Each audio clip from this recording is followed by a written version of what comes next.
Hello everyone, I am Challengato and today we're going to do something different.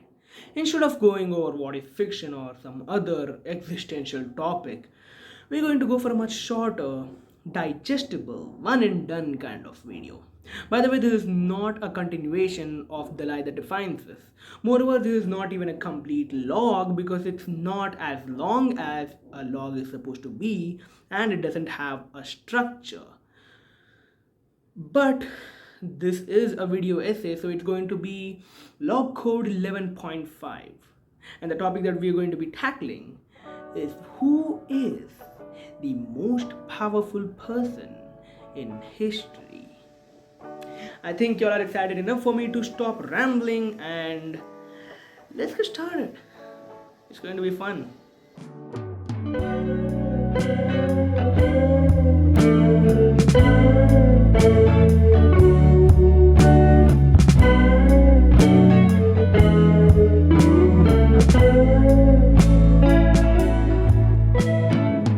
Now, the first person in our list is, well, Mark Antony. You might think to yourself, you must be stupid if you're putting Mark Antony above Julius Caesar.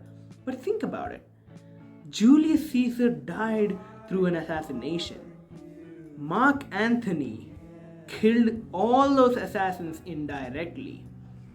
His sarcastic and dramatic and repeated use of the word noblemen and his subtle hints at the fact that it's not Julius who's wrong but the conspirators who are wrong, and the subtle fooling of the conspirators that Mark Antony is actually on their side while he's actually on the people and Julius Caesar's side, and him swaying the public opinion and starting a rebellion against the senators.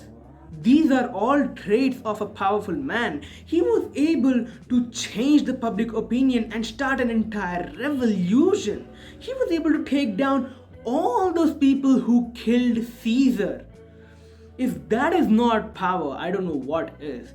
Julius Caesar is better than Antony, but that is only in terms of legacy. In terms of sheer power, I think Antony is more powerful. The next person on our list is Napoleon Bonaparte. You might think to yourself, why Napoleon Bonaparte? Well, he had one of the greatest armies in the world and he was one of the greatest commanders in history. He was one of the people instrumental to the success of the French Revolution. And so you might think to yourself, is power the ability to control armies and be the reason for a country's liberation? Well, no, because that's just one country, and France, even though it is important in history, it is a small country. That means its population itself is not going to be anywhere above 500 million at max.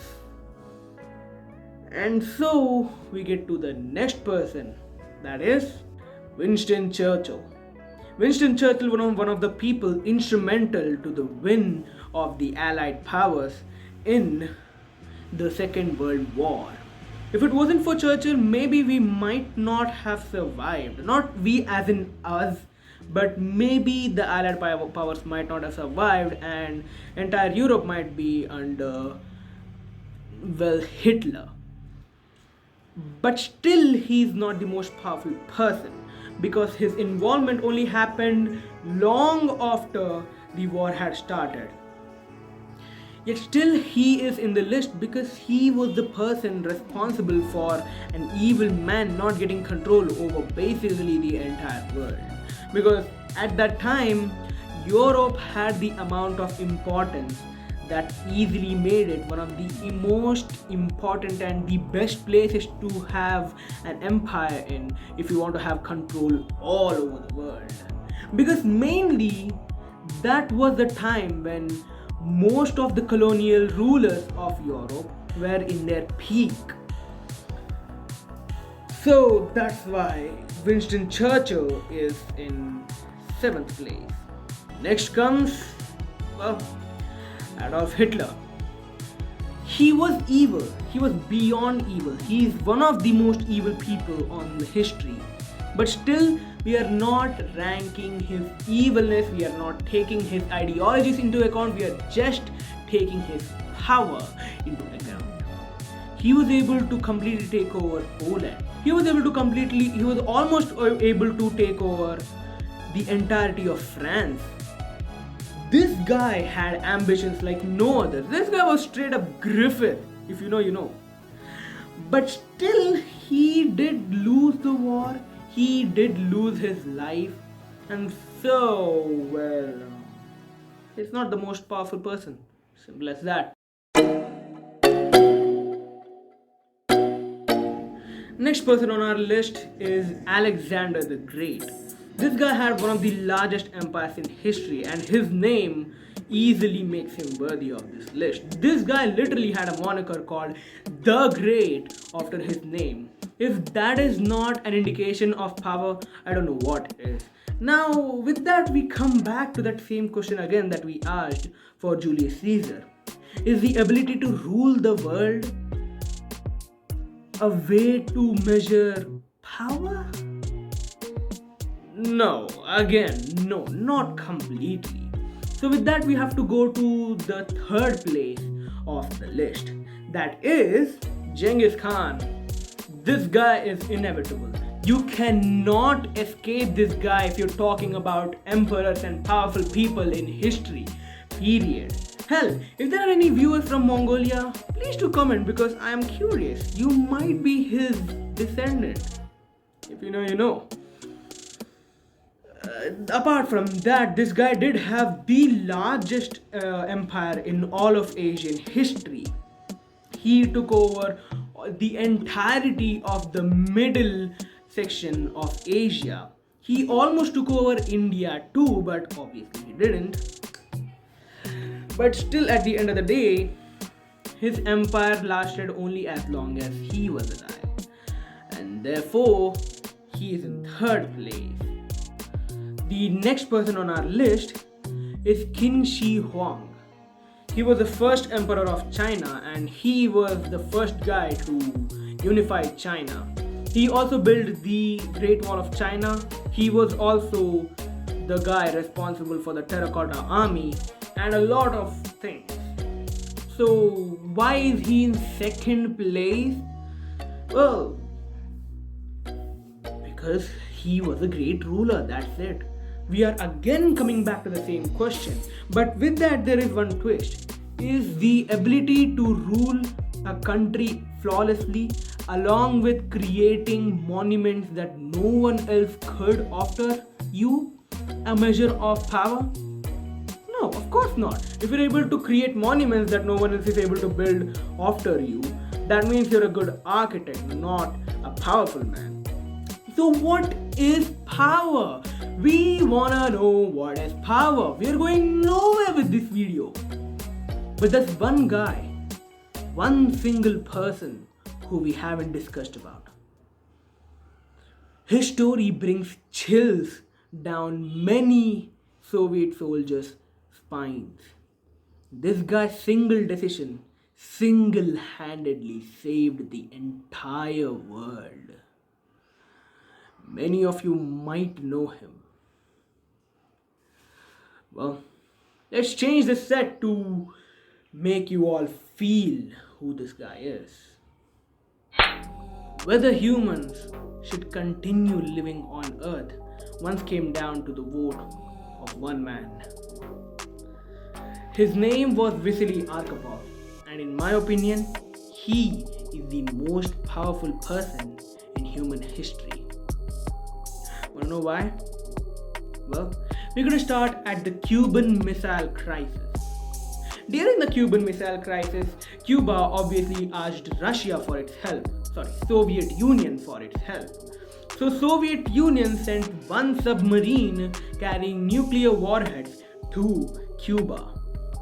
But when they entered American waters, well, America obviously didn't like Soviet Union then. It still doesn't like it now, but that's completely different. They definitely didn't like Soviet Union, so they fired some warning shots. Hearing these warning shots, seeing this warning shot and feeling these warning shots, made the people in the submarine that Soviet Union sent feel like the war has begun. They lost all contact with the Soviet Union. And when this situation arrives, the protocol asks for the top 3 people to vote a unanimous yes for firing any nuclear warhead. Now, what if it's a warning shot? Then a nuclear war can start. What if it is a nuclear war? Obviously, we should fire back. Again, we circle back to the first point. What if it's not a nuclear war? And so the protocol had been implemented for one of the first times.